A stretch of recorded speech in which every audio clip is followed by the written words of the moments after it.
de la asistencia del Espíritu Santo, que siempre es importante que nosotros dependamos de la asistencia del Espíritu Santo a la hora de estudiar la Biblia, como en cualquier otra esfera de nuestras vidas.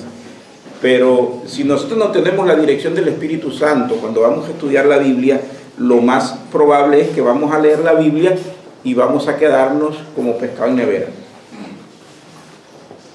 Porque la palabra de Dios solamente puede ser entendida por medio del Espíritu Santo. Recuerden que estamos tratando con palabra de Dios, no es la palabra de cualquier hombre o ser humano. Aunque es la palabra de Dios escrita por hombres, es la palabra inspirada de Dios. Y a menos que Dios nos dé su asistencia por medio del Espíritu Santo, no vamos a entender nada.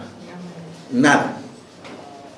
Entonces, independientemente de la asistencia del Espíritu Santo, hay por lo menos dos factores o dos elementos importantes para poder entender también la Biblia. ¿Y cuáles son esos? Primero, conocer el contexto histórico en que se encontraba viviendo el escritor sagrado, en el caso de Efesios, el apóstol Pablo. Y segundo, conocer también el contexto histórico y cultural en que se encontraban viviendo los destinatarios, es decir, aquellas personas a las cuales se escribió la carta. Eso es importantísimo, porque cuando nosotros conocemos esas realidades, wow, hermanos, vamos a encontrar mucha aplicación para nuestra realidad en el siglo XXI.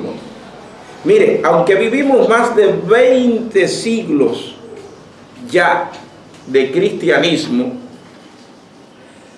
estamos en el siglo XXI, el contexto o la realidad de la gente en los días del Nuevo Testamento tiene mucho en común con la realidad histórica en la que usted y yo vivimos hoy. Si más de 20 siglos no han cambiado mucho la realidad del hombre. Por ejemplo, el mundo sigue muerto en delitos y pecados en el siglo XXI como era en el siglo I. Sigue habiendo idolatría. Sigue habiendo toda forma de prostitución moral y espiritual en el mundo del siglo XXI como la había en el siglo I. Así mismo. Así que hay muchas cosas en común. Entonces, miren acá.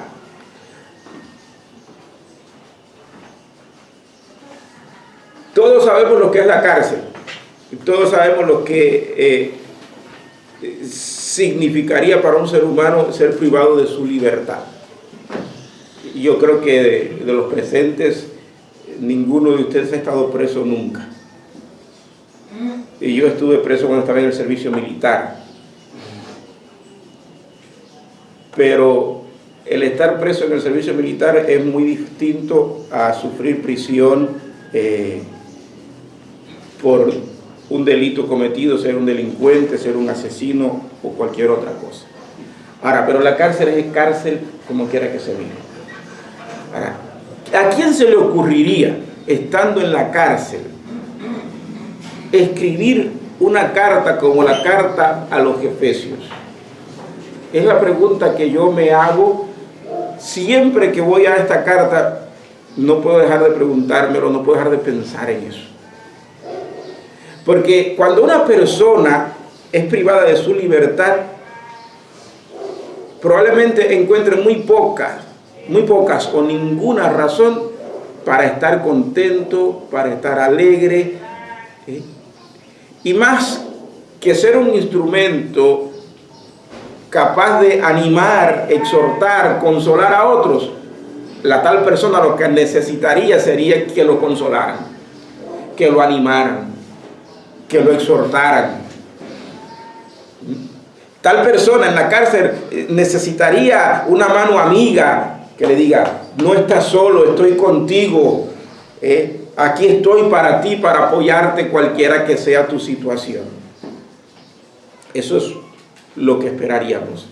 Pero sin embargo, cuando usted lee Efesios y usted tiene presente que el escritor de la carta a los Efesios escribió desde la cárcel, entonces usted dice, ¿cómo tal hombre pudo escribir tales palabras?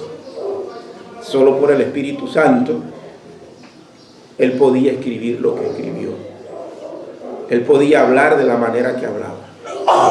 Entonces, a partir de hoy y durante todo el tiempo que vamos a estar estudiando Efesios, no pierda de vista eso, que la persona que Dios usó para escribir esa carta no estaba sentado en el palacio de un rey. El hombre que Dios utilizó para escribir esa carta no estaba viviendo en la capital imperial del siglo I, que era Roma. El hombre que escribió esa carta estaba escribiendo desde la cárcel. Efesios es una de las epístolas de Pablo escrita desde la prisión. Y cuando la leemos y pensamos en el prisionero por causa de Cristo,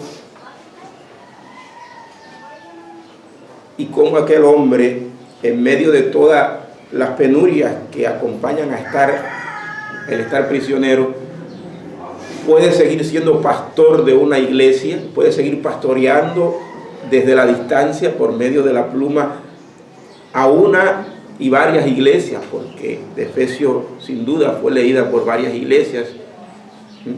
Entonces, por lo menos yo me siento chiquitico y a veces siento hasta vergüenza, porque cuando las cosas no están saliendo como yo desearía que sucedieran, lo primero que mi carne intenta hacer es cuestionar a Dios. ¿Y hasta cuándo, Dios? ¿Hasta cuándo tengo que esperar? ¿Hasta cuándo tengo que vivir de esta manera? ¿Por qué me pasa esto a mí? ¿Cuál habrá sido mi pecado, Dios? Son pensamientos y preguntas que pasan por nuestra mente y que le hacemos a Dios muchas veces.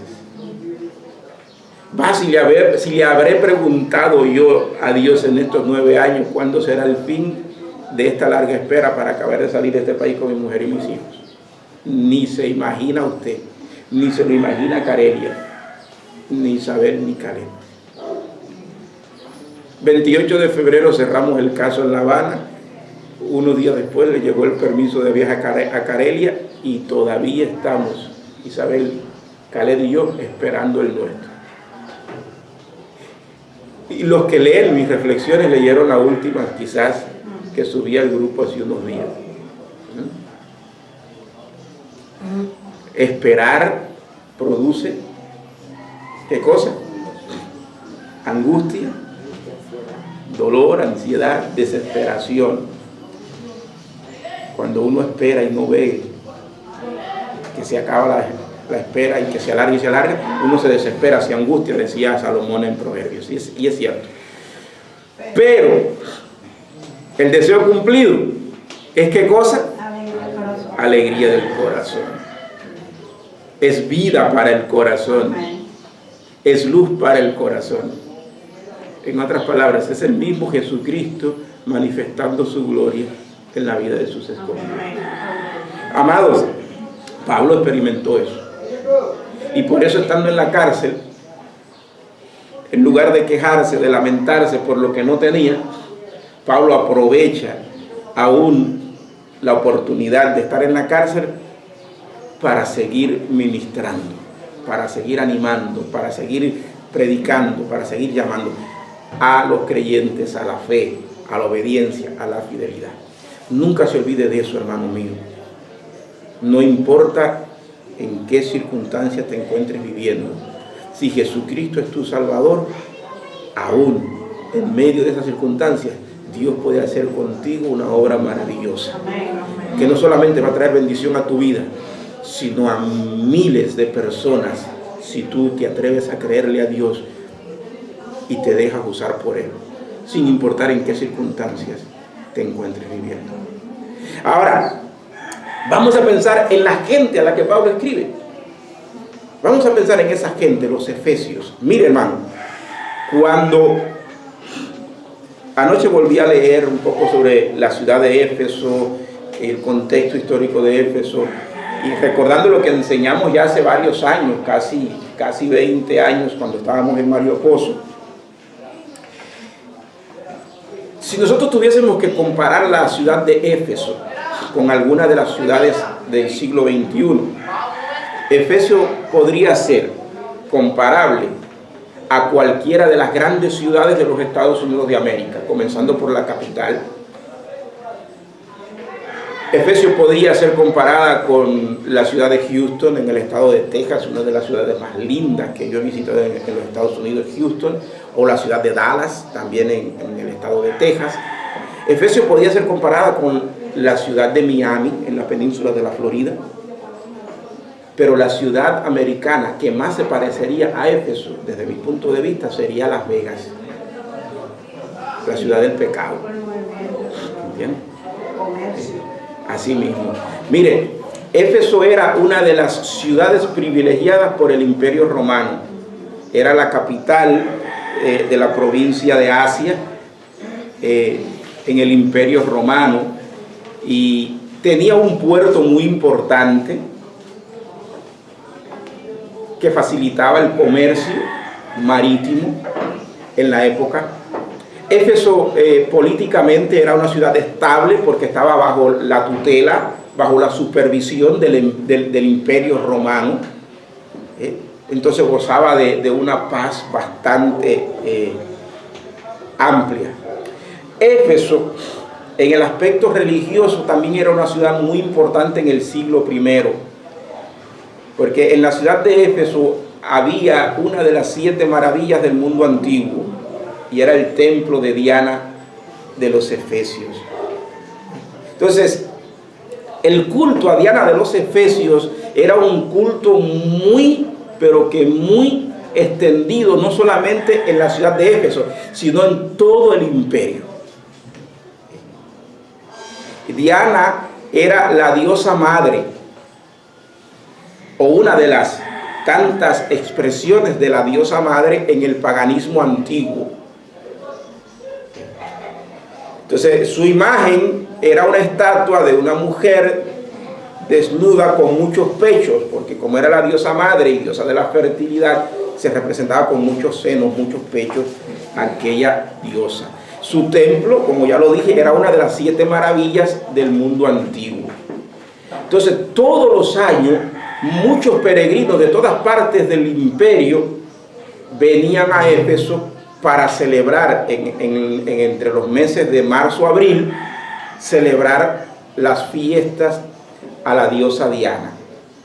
Y tristemente, como sucede en el paganismo, el culto a la diosa Diana era un culto que contenía entre sus aspectos fundamentales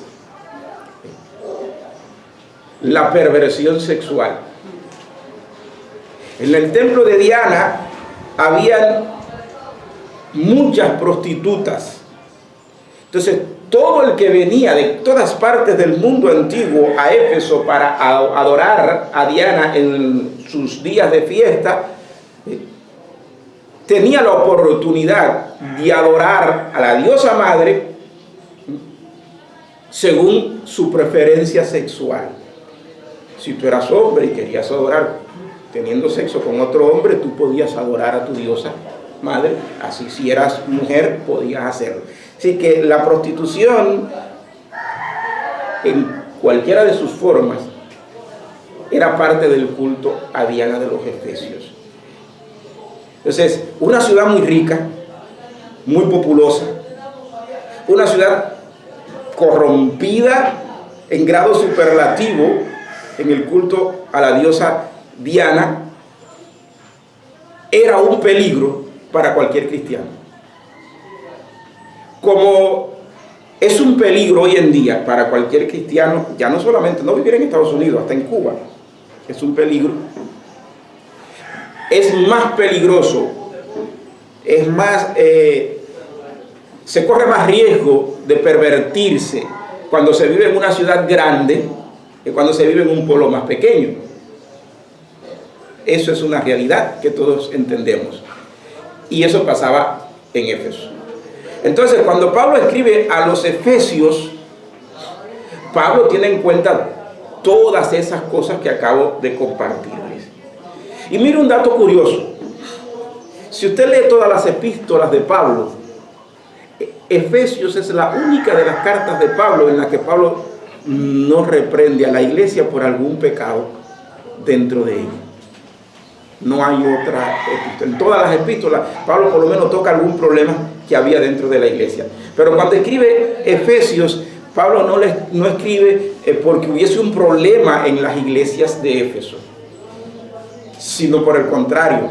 Pablo escribe porque sabiendo los problemas, sabiendo el contexto, el cuadro en el que los creyentes de Éfeso tienen que vivir su fe, siempre será importante confirmar la fe, animarlos, exhortarlos, hablarles las preciosas verdades del Evangelio de la gracia de Dios. Y eso Pablo lo tiene en cuenta. Mire, hermano, imagínense hoy en día en la ciudad de Holguín, siendo tan cara la vida, más cara que antes del COVID-19. Todos constantemente corremos la tentación de buscar alguna manera de ganar dinero fácil y rápido para tratar de mantener y de dar alimento a nuestros hijos. Todos corremos el peligro de pensar en hacer cualquier cosa que pueda ayudarnos a conseguir dinero fácil. Unos caen más fácil en esa tentación que otros, pero todos en un momento quisiéramos saber qué podríamos hacer para que el dinero llegara con facilidad. La presión del contexto la sufrimos todos, en mayor o en menor medida. Los efesios también. Entonces, en una ciudad donde había una economía pujante, donde había plata, donde había oportunidad para hacer negocio, el cristiano estaba en peligro de caer en alguna forma de negocio que no fuese saludable. En una ciudad donde el libertinaje era parte de la vida de toda la gente, los cristianos corrían el riesgo de rebajar los estándares de la fe y corromperse en alguna forma de culto que no fuese agradable a Dios. En un ambiente como Éfeso, los cristianos estaban bajo la presión de la crítica del mundo. Ay, miren ustedes, ¿qué religión es esa? ¿Qué clase de fe es esa que no te permite disfrutar de la vida y hacer lo que te gusta hacer? Todas esas cosas. Miren, hay por lo menos 3 peligros que corrían los efesios. Se los voy a leer tal y como yo los escribí, por si algunos, los que toman nota, lo quieren llevar. Miren, los peligros son los siguientes. Los efesios se sentían orgullosos de ser hijos de la diosa madre, Diana de los Efesios. Era un orgullo saber que tenemos una diosa madre. Como para los católicos María es la diosa madre, los efesios se sentían orgullosos de eso. Entonces, ay, ustedes no tienen una diosa madre, nosotros sí la tenemos. Entonces, cuando pienso en ese peligro, entiendo por qué Pablo, cuando escribe a los efesios, mire versículo 1 y 2. Algunos, por favor, léame esos 2 versículos. Capítulo 1. Pablo, apóstol de Jesucristo, por la voluntad de Dios, a los santos y fieles en Cristo Jesús que están en Éfeso. Gracia y paz a vosotros de Dios nuestro Padre y del Señor Jesucristo. Es importante recordar a los efesios que ellos tienen no una diosa madre. A las iglesias de Éfeso había que recordarle que ellos no necesitan una diosa madre, porque ellos tienen ¿qué cosa? A Dios, al único Dios verdadero, como su Padre. Pero mira el versículo 3, también lo que dice. Bendito sea el Dios y Padre de nuestro Señor Jesucristo, que nos bendijo con toda bendición espiritual en los lugares celestiales en Cristo. Ahí tenemos, mire hermano, nosotros no necesitamos una diosa madre, porque tenemos al único Dios verdadero como Padre. Él nos adoptó en su casa, en su familia. Juan capítulo 1 dice que mas a todos los que le recibieron, a los que creyeron en su nombre, les dio ¿qué cosa? Potestad, el derecho de ser llamados hijos de Dios. O sea, no tenemos algo mejor que un ídolo. Amén.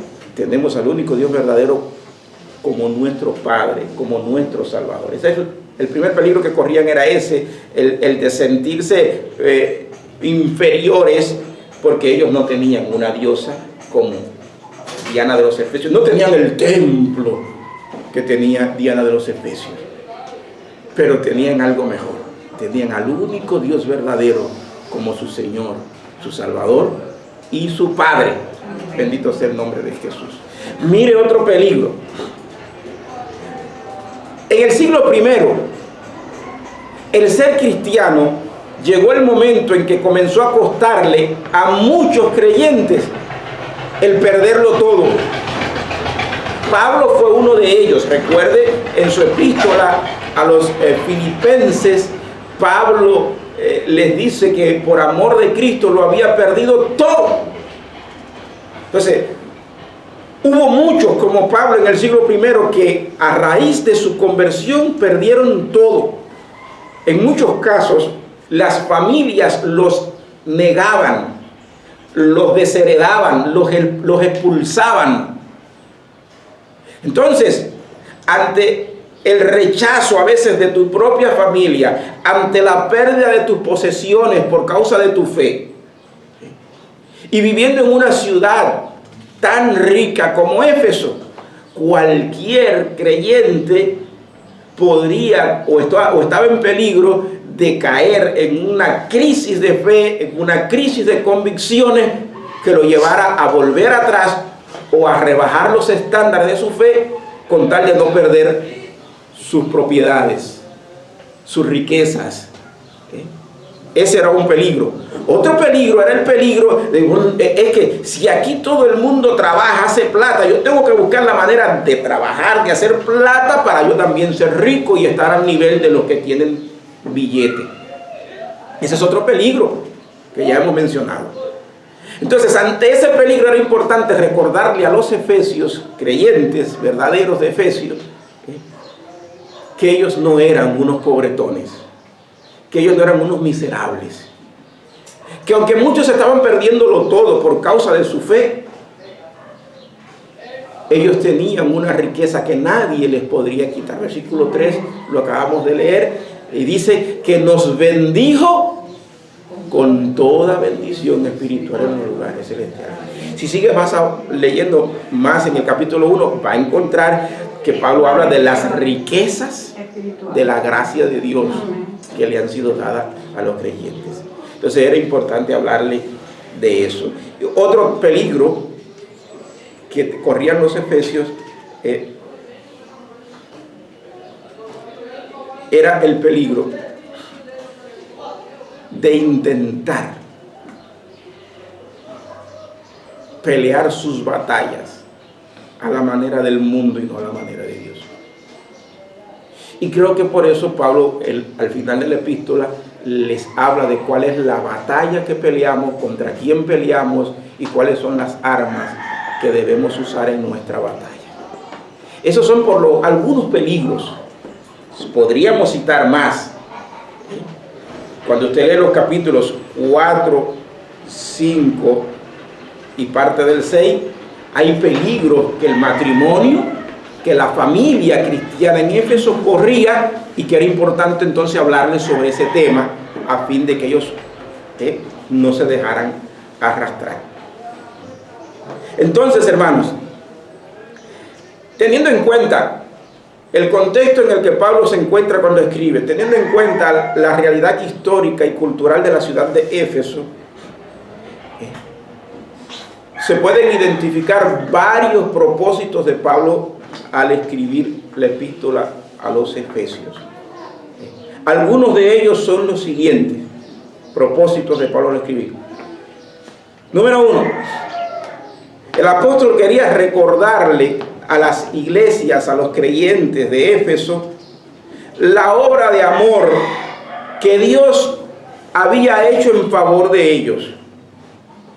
Cómo Dios los había rescatado de su antigua condición de vida o de muerte espiritual para darles una nueva identidad y posición ante Dios por medio de Jesucristo. Mire, lo primero, la primera gran verdad que salta en la epístola a los Efesios es esa: Dios nos ha dado una identidad en Jesucristo que ningún otro ser humano tiene. Estaba leyendo ayer un escrito de un pastor que ya falleció. Era el título de uno de sus sermones, titulado Dios no hace basura. Y eso es cierto, hermanos. Dios no hace basura. Dios, cuando creó a Adán y Eva, cuando los puso en el huerto de Edén, no creó una basura. De hecho, cuando usted lee el relato de la creación del hombre en Edén, la Biblia nos dice que Dios hizo al hombre a su imagen y semejanza. Eso no lo dice del caballo, no lo dice del tiburón, del perro, la perra, la gallina, el gato, la gata. No, de ningún otro ser creado se dice eso. Eso se dice solamente del hombre. Hagamos al hombre a nuestra imagen conforme a nuestra semejanza. Varón y hembra son diseñados, son creados por Dios a imagen y semejanza de Dios. Entonces Dios no hace basura.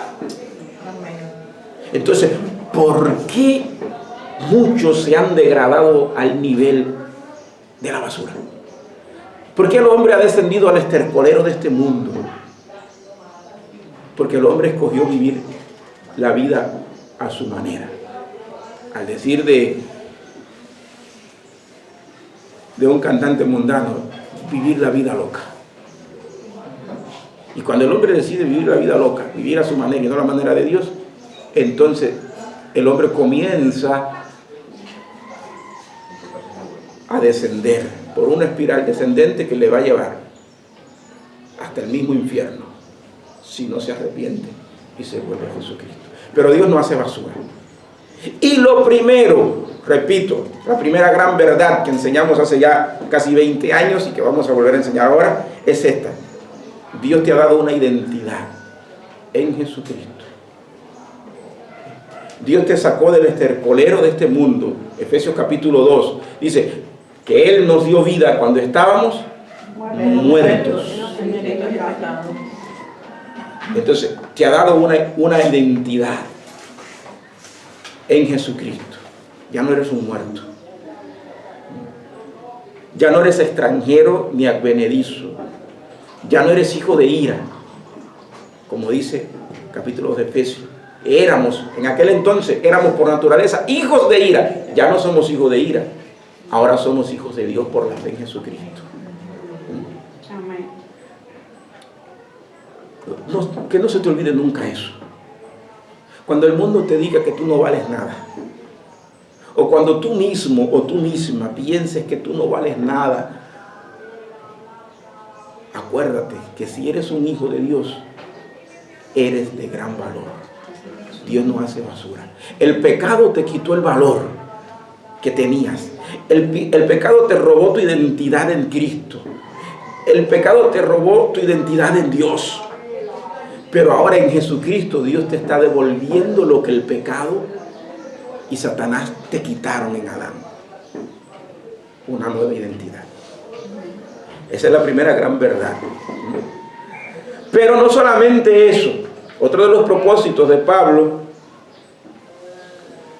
era el siguiente: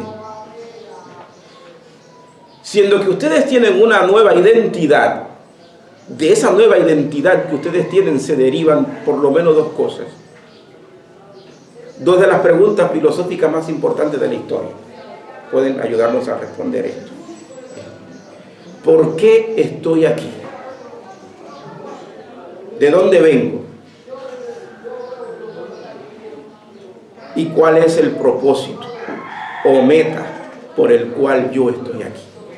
Bueno, si usted le pregunta a un evolucionista o a cualquier impío mundano, probablemente te digan, no sé de dónde vengo, ni sé por qué estoy aquí, ni para qué voy.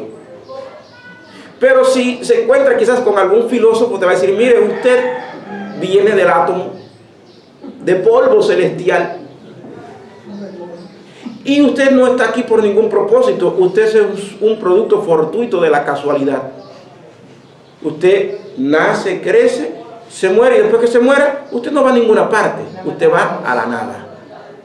Y punto. Eso nos van a decir los filósofos ateos, evolucionistas. Pero no es lo que Dios me dice. Y Pablo le va a recordar a los efesios que ellos existen con un propósito, que hay una meta, que tú no eres un accidente, que tú no estás aquí por gusto, que el fin último de tu vida no es hacerte millonario, no es vivir la vida loca, no es dar rienda suelta a tus deseos carnales. No, hay algo mucho más elevado y glorioso que eso. Y Pablo se lo va a recordar a las iglesias y creyentes de Éfeso en esta epístola. Ese es otro de sus propósitos. Por ejemplo, Pablo en el capítulo 6 le pide a los efesios que oren por él. ¿Lo recuerdan? ¿Para qué? ¿Para qué? Váyase al capítulo 6 ahí, mírenlo ahí, si alguno lo tiene. Después que le habla de toda la armadura espiritual, Pablo le dice, oren por mí, a fin de que abrir mi boca me sea la palabra para dar a conocer con denuedo el misterio de la vida. Mire, hermano, si Dios te ha dado a ti talento, bienes materiales, la facilidad de ganar dinero, de tener un buen negocio, use ese talento. Haga negocios a la manera de Dios, para la obra de Dios, gane dinero, porque Dios le dio el talento para eso. Pero hágalo siempre consciente de lo siguiente: la meta final de Dios para ti en esta vida no es esa, sino que tú seas testigo de Jesucristo hasta lo último de la tierra. Pablo era rico cuando se convirtió, lo perdió todo. No todo el que se convierte lo pierde todo. Pablo fue un caso. Abraham, cuando se convirtió por allá por el Antiguo Testamento, no lo perdió todo, al contrario, Dios lo hizo más rico. ¿Se dan cuenta? Así que no podemos tomar la experiencia de Pablo al perderlo todo como la norma para todo el mundo. Hay a quien Dios le da esa facilidad, pero se la da para que pueda usar esos dones, esos talentos, esas bendiciones para llevar adelante el propósito de Dios. Eso pasó con Abraham, ¿entienden?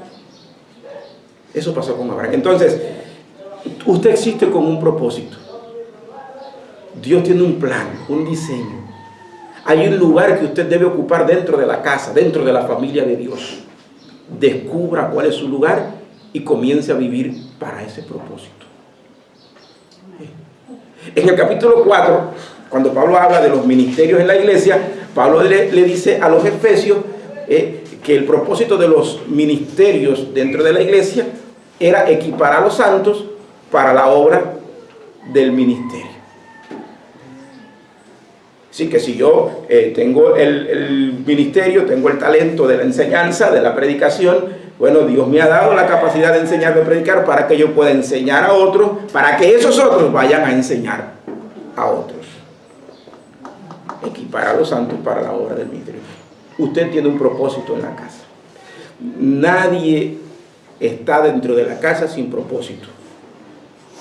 Dios me dio una esposa con un propósito. Dios me dio hijos con un propósito. Yo tengo que enseñar a mis hijos que ellos están dentro de la casa con un propósito.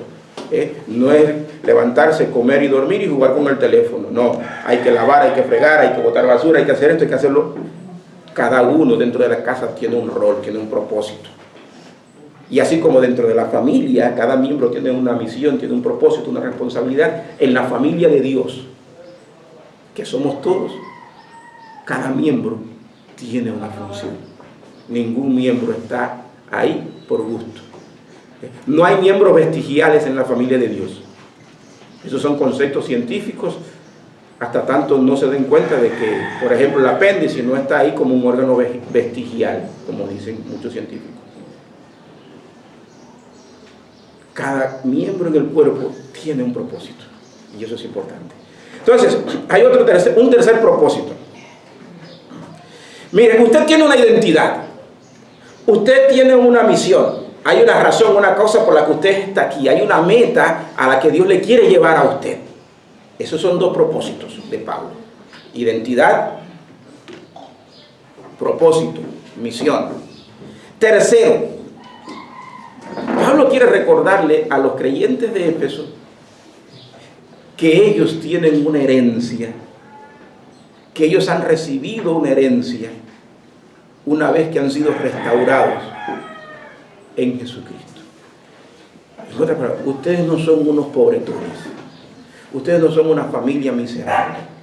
Efesio, el mundo de Éfeso, la ciudad de Éfeso puede ofrecerle a ustedes todo lo que ellos puedan ofrecerle, pero nada de lo que este mundo les ofrece será comparable jamás con lo que Dios les ha prometido a ustedes en Cristo Jesús. Ustedes tienen una herencia incorruptible, incontaminada, inmarcesible en los cielos.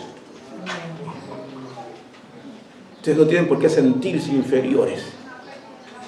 Ustedes no tienen por qué culparse de haber nacido en la familia que nacieron, de haber estado recibiendo la enseñanza, la influencia de padres cristianos o de abuelos cristianos durante mucho tiempo. Eso no debería avergonzarlos, eso no debería hacerlos sentir inferiores, porque ustedes están de alguna manera bajo la influencia del pacto eterno de Dios. Y si ustedes pueden entender lo que Dios está haciendo, entonces ustedes podrán vivir por encima de los estándares que el mundo romano y especialmente la ciudad de Éfeso intenta imponerle. No se rebajen, no se rebajen.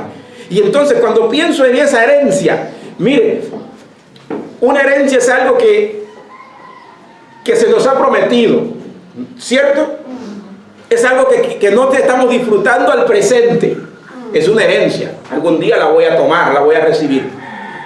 Eso sucede con las herencias vistas desde la perspectiva del hombre natural, desde la perspectiva de este mundo terrenal. Pero cuando hablamos de nuestra herencia en Jesucristo, de nuestra herencia en Dios, no es solamente una herencia futura, es una riqueza que podemos disfrutar en el presente.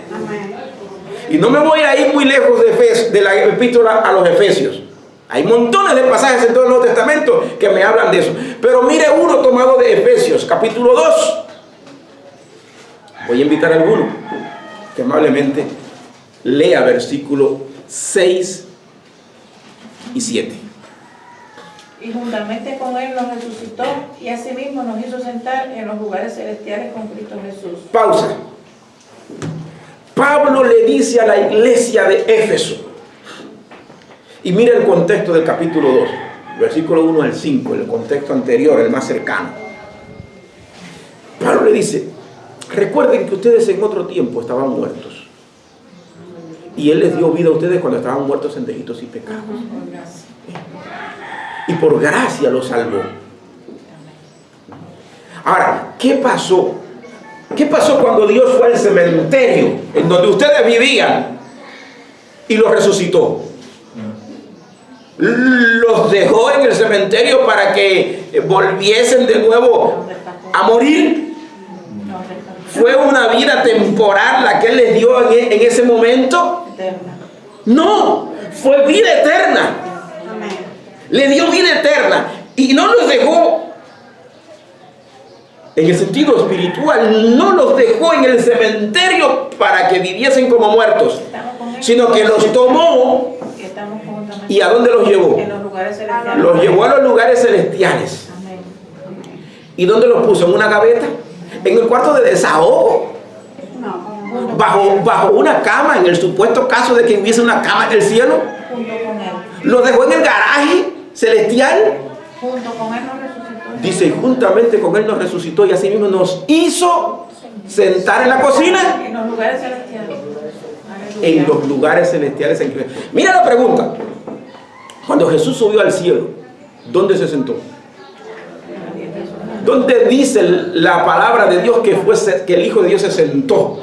A la diestra de la majestad allá arriba, a la derecha de Dios el Padre. Allá está el Cristo resucitado, ahora mismo está sentado a la derecha de Dios el Padre. Bendito sea el nombre de Jesús. Y dice que nosotros estamos ¿dónde? Yo no sé si Él nos dio un pedacito en la silla o puso otra silla al lado. Yo sé que estoy en Cristo sentado a la derecha del Padre. Bendito sea su nombre para siempre. Tú no eres cualquier cosa. Dios no se sienta con basura. Dios no se sienta. Dios no dio a su Hijo para comprar basura. El mundo y el pecado y Satanás nos hicieron sentir y ver como basura. Nos destruyeron la vida. Pero Dios vino y nos tomó en Cristo. Nos escogió antes de la fundación. Así mismo. Y nos sentó. Mi hermano, físicamente estamos sentados acá en el salón de la Iglesia Bautista Reformada de Benecer de Holguín. Físicamente estamos aquí. Pero espiritualmente estamos arriba. Estamos sentados con Cristo en los lugares celestiales. Entonces, ¿cómo te vas a rebajar?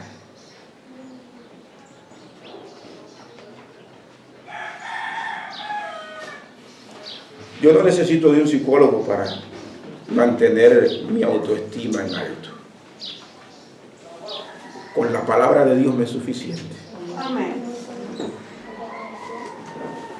Cuando yo miro de dónde Él me sacó, del cementerio en que yo vivía, y cómo Él ha sido misericordioso conmigo, aun cuando yo todavía soy un hombre lleno de defectos, aun cuando todavía yo me equivoco y meto la pata y peco,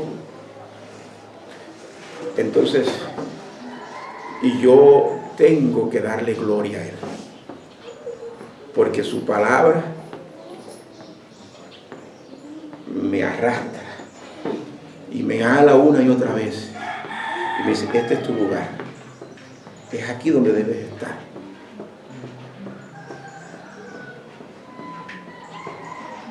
Si usted lee en Colosenses, a los Colosenses le dice en el capítulo 3 que nuestra vida está escondida con Cristo en Dios. Colosenses capítulo 3 versículo 1 al 5 dice que estamos escondidos con Cristo en Dios. Entonces cuando pienso en eso digo, es tal la cobertura que tengo de Dios el Padre en la persona de Jesucristo su Hijo y del Espíritu Santo, es tal la cobertura que tengo de la Trinidad que no hay diablo, no hay infierno, no hay presiones de esta vida que me puedan arrancar de eso. Pablo se lo dice a los romanos. Por lo demás, estoy convencido de que ni la muerte, ni la vida, ni ángeles, ni principados, ni potestades, ni lo alto, ni lo profundo, ni ninguna cosa creada nos podrá separar del amor de Dios que es en Cristo Jesús, Señor nuestro. Bendito sea el nombre de Jesús. Oh, hermanos, mire, tengo una identidad. Soy un hijo de Dios. Soy un varón de Dios. Eres una mujer de Dios. Dios no se equivocó cuando te hizo mulata, ñata y gorda, Yoandra. Eres hermosa para Dios. Dios no se equivocó con ninguno de ustedes. Él te hizo la mujer que eres. No renuncies a tu identidad. Al contrario, deja que Dios siga embelleciendo tu identidad como mujer. Varón, no te avergüences Mire, cuando yo era un adolescente, entre 10 y 12 años, a veces yo me miraba ahí en el espejo y yo mismo ni sabía si estaba del lado de frente. Era tan flaquito, sí, que a veces no me podía ver nada hermoso en mí, ¿entiendes? Pero cuando Jesucristo me salvó y yo volví a mirarme en el espejo, entonces me di cuenta que Dios todo lo hizo hermoso en su tiempo. Dígame, hermano. Todo lo hizo hermoso en su tiempo. Y cuando esa mujer empezó a rondarme, entonces era como que te das cuenta que yo no hago basuras. Y por eso la complací. Porque me di cuenta que Dios no hizo basura. Qué tronco la llega. Está flaquita, pero sigue siendo un tronco. Dios no hace basura, hermano. Dios no se equivocó. No se equivocó en los padres que te dio. Amén. No se equivocó en la esposa que te dio, en los hijos que te dio. Tú te equivocas, yo me equivoco. Pero Dios nos da la oportunidad de resarcir, de rectificar el error y de volver a empezar. Ese es un padre que ama a sus hijos. Y entonces, cuando te permite volver a empezar y tú te apropias de esa oportunidad, qué diferente viene a ser la vida. Completamente. Qué diferente. Yo, mire, hermano, ustedes saben que a mí la muerte de mi papá todavía me está afectando mucho. Y en estos días yo me sentí a analizar la letra de una canción que escribió Juan Gabriel después de la muerte de su mamá. Es la canción más famosa de Juan Gabriel, Amor Eterno. Y en la canción Juan Gabriel dice que tiene su conciencia tranquila, pero al mismo tiempo dice, trata de buscar el video de la primera vez, una de las primeras veces que él salió en televisión con esa canción. Y él dice, yo sé que pude haber hecho más por ti. Él siente esa carga, ese peso. Tiene su conciencia tranquila, pero no se puede liberar de la carga. ¿Entiendes? Y yo confieso, mire, cada vez que pienso en mi viejo, yo digo, caramba, Dios, ¿por qué no hice más? Mi papá me llevó a mí contra la pared, hermanos. Fíjense, mi papá, todos ustedes saben parte de mi historia. Me botó de la casa cuando me convertí. Me quitó el cuarto, la cama, todo. Yo tuve que irme de mi casa. Mi papá estuvo peleando 3 años conmigo, no me hablaba, no me dirigía la palabra. Pero era mi viejo. Yo nunca dejé de amarlo, de quererlo. Y cuando yo fui a verlo en su lecho de muerte, me quedé con la sensación de que él hubiese querido decirme tantas cosas y no pudo. Y yo quise decirle tantas otras cosas que no tuve valor para decirle. Y lo más que atiné fue a grabar mi voz con el mensaje de la palabra de Dios y ponérselo. Y entonces yo encuentro mi consuelo entonces en la palabra de Dios. Y no me tiro al rincón a morirme y no entro en una crisis de desesperación. ¿Saben por qué? Porque yo sé que Dios todo lo hizo de acuerdo con su propósito. Y yo sé que aunque pude haber hecho más por Él, con aquello que logré hacer, yo pude dejar una marca. ¿Sabe por qué? Porque cuando ya hacía 3 años que mi papá no me hablaba y yo fui a mi casa a despedirme de mi mamá porque me iba a estudiar al seminario, y como él no me hablaba, yo respeté eso y no me despedí de él. Y después que me fui, mi hermana mayor me alcanzó en el camino corriendo y me dijo, dice papá que no te vayas, que vuelvas. Y yo me di cuenta que Dios estaba trabajando en mi papá, que aquellos 3 años no habían sido una pérdida. Y de entonces yo no volví, yo me fui para nunca más volver. Pero desde entonces, toda vez que volvía a su casa a verlo, mi papá era una persona muy diferente. Mi papá siempre fue un hombre de dinero en este país.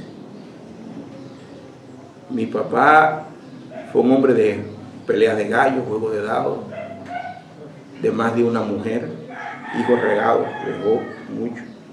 Creo que conozco solo 2. Logré conocer a 2 de mis hermanos. Pero, sin embargo, cuando yo me fui de mi casa, mi papá renunció a toda esa vida sucia que había vivido. Nunca más volvió al alcohol. Nunca más. Y mi papá vivió sus últimos 20 y tantos años de vida. Ya hace unos 24 años ya, Carelli. No, casi 30 años ya que yo me fui de mi casa. Esos años mi papá lo dedicó solamente a su casa y a su familia. Y yo siempre me pregunté, ¿cómo este hombre dejó el alcohol tan fácil? Y tuvo Dios que sacarme de allí para que él saliera de esa vida. Algo Dios hizo en su vida. Por eso, miren, Dios no se equivocó cuando te puso te dio el padre que te dio, la madre que te dio, los hijos que te dio. No reniegues de tus padres, de tus hijos, aun cuando estén hundidos en la peor de las miserias espirituales. Ora a Dios por ellos y bendícelos. Amén. Y no te canses de bendecirlo, aun cuando tú no veas. Aun cuando tus ojos de carne no te permitan ver lo que Dios está haciendo, usted siga orando, porque Dios sí está trabajando. Dios sí está trabajando. Entonces, te dio una identidad. Te mostró cuál es tu propósito. Y te ha dado una herencia que puedes disfrutar aquí y en la eternidad. Son 3 propósitos. Y un cuarto propósito de Pablo al escribir a los Efesios puede ser esto que les comparto. Pablo quiere recordarle a los Efesios, ya se lo he dicho de alguna forma, pero voy a especificarlo ahora. Pablo quiere recordarle a los Efesios que esa nueva identidad que tienen en Jesucristo, que ese propósito que Dios les ha revelado y que esas abundantes riquezas de la gracia de Dios que son su herencia implican una responsabilidad. Yo te regalo la vida eterna, es un regalo gratuito, Efesios 2:8, es un regalo. Pero el regalo trae acompañado responsabilidades. Y miren, hay por lo menos 3 áreas de responsabilidad que Pablo las va a describir a partir del capítulo 4 hasta el 6. Hay responsabilidades en el hogar. Responsabilidades que debe tener el esposo para con su esposa, la esposa para con su esposo. Responsabilidades que deben tener ambos, esposo y esposa, hacia sus hijos. Y responsabilidades que deben tener los hijos hacia sus padres. Ese es en el aspecto del hogar y la familia. Responsabilidades en el hogar y la familia. La segunda área de responsabilidad tiene que ver con la iglesia ante el mundo. Pablo les hace un llamado a los efesios a andar, a vivir como lo que son, hijos de luz. Si realmente ustedes tienen una nueva identidad en Jesucristo, entonces vivan de acuerdo con esa identidad. Andad como hijos de luz, le dice en el capítulo 4. Y la tercera área de responsabilidad tiene que ver también con nuestra responsabilidad ante la guerra espiritual. ¿Sí? ¿Cómo vamos a pelear la batalla contra el mundo, contra nuestra propia carne y contra el diablo? solamente hay dos opciones, o una sola opción. Entre dos solo hay una opción. Si usted quiere, puede pelear la batalla a su manera y aténgase a las consecuencias. O usted puede asumir el pelear la batalla a la manera de Dios y para la gloria de Dios. Y entonces usted va a tener que ir a Efesios 6 y vestirse de toda la armadura de Dios para pelear esa batalla. Recuerdo que cuando enseñé, la primera vez enseñamos Efesios aquí y tocamos ese tema, les dije lo siguiente. Pablo en Efesios capítulo 6, mire lo que dice. Dice que no tenemos lucha contra sangre y carne, sino contra, número 1, principados, potestades, gobernadores de las tinieblas de este siglo, y número 4, huestes espirituales de maldad en las regiones celestes. Mire, hermano, la estructura de los ejércitos del infierno, podríamos llamarle así a esto. Hay una organización en los ejércitos celestiales que están bajo el mando de Satanás. Hay 4 niveles de poder, podríamos llamarle así. Y curiosamente, en el mundo material, todo gobierno y nación tiene una estructura organizacional de su poder que es un reflejo de esa estructura espiritual en las regiones celestiales. Recuerden, recién hemos terminado de estudiar el libro de Daniel, y en el libro de Daniel el Señor le muestra a Daniel que hay principados, hay príncipes que gobiernan sobre naciones. El príncipe de Grecia, ¿lo recuerdan? Y el príncipe de Persia.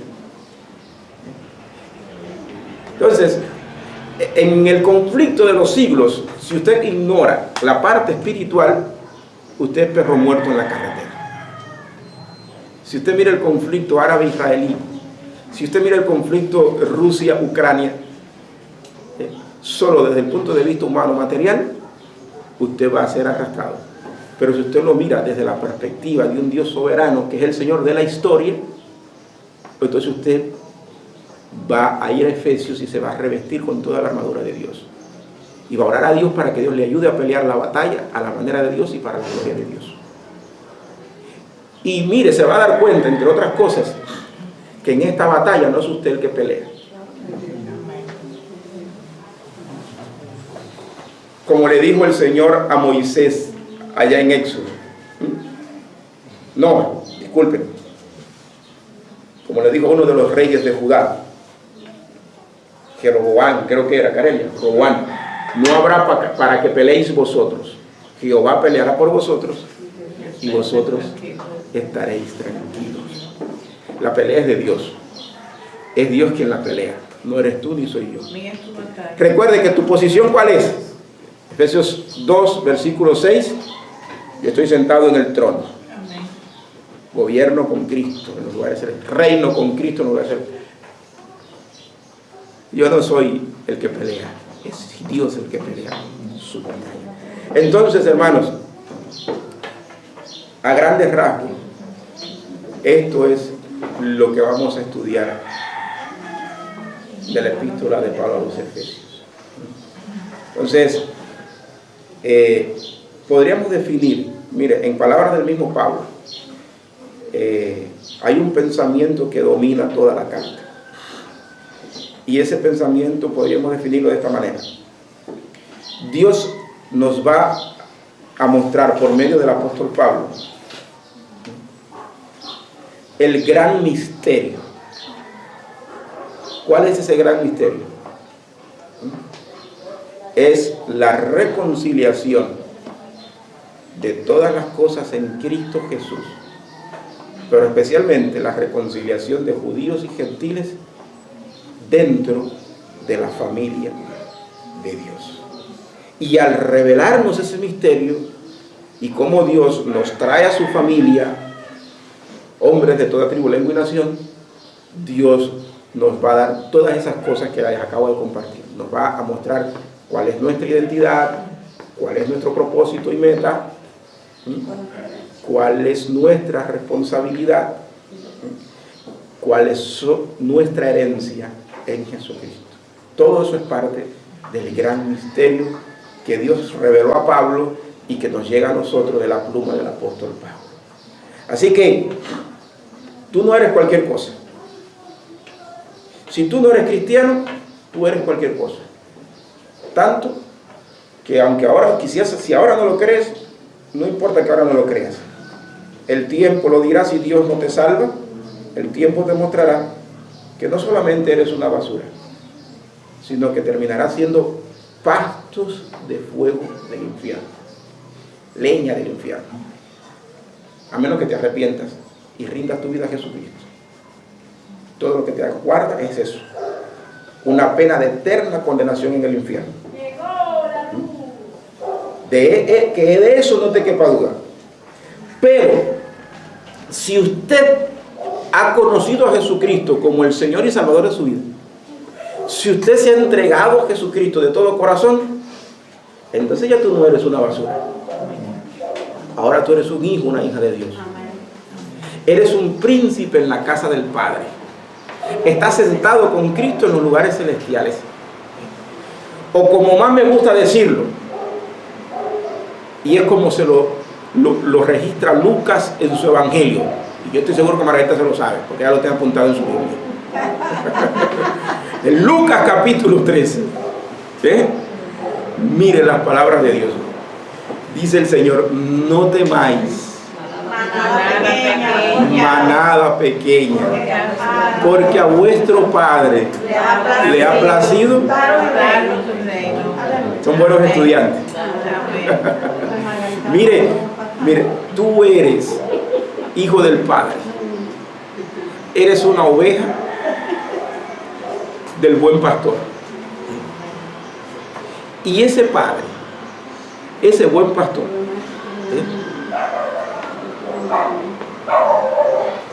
siente un placer infinito en darte como un regalo. ¿Qué cosa? Su reino.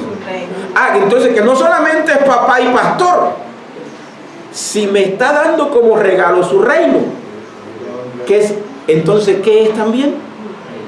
Es un reino. Si no, no puede darnos un reino. ¿Se da cuenta que tú no eres una basurita? Mira, dile a tu hermana, ahí a tu lado, a tu hermano: tú no eres una basura.